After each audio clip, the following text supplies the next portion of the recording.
আসসালামু আলাইকুম, আলোর দিশারি ব্লগ থেকে বলছি।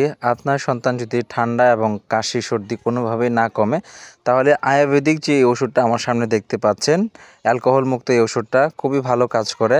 আমি অনেক ওষুধ এনে খাওয়াইছি, কিন্তু কোনো ইমপ্রুভ কোনো রেজাল্ট হয় নাই। তো সর্বশেষে এই প্রোডাক্টটা খাওয়াইছি, আলহামদুলিল্লাহ কমে গেছে। তো এটা যেগুলো উপাদান দিয়ে তৈরি, এলাচি, দারচিনি, লং, তারপরে হচ্ছে এই যে দেখতে পারতেছেন আদা, তো এই সমস্ত উপাদান দিয়ে এটা তৈরি। মূলত এটার প্রাইস হচ্ছে 65 অর্থাৎ 65 টাকা। আর এটা হচ্ছে খাবারের যে নিয়ম নীতি সবগুলো এখানে আছে। যেমন সেবনের পূর্বে বোতল ভালোভাবে জাকিয়ে নিন, তারপরে হচ্ছে ঠান্ডা ও সূক্ষ্ম জায়গায় রাখুন, শিশুদের লাগালে বাইরে রাখুন। এই কিছু শর্তাবলীগুলো এগুলি আর কি। মূলত এটা হচ্ছে 100 মিলি। তো এটা আপনাদের যাদের প্রয়োজন তারা এটা ব্যবহার করতে পারেন। প্রোডাক্টটা খুব ভালো কাজ করে। প্রয়োজনে আপনারা একজন ডাক্তারের শরণাপন্ন হয়ে পরামর্শ নিয়ে আরও করলে আরও বেশি ভালো হয়।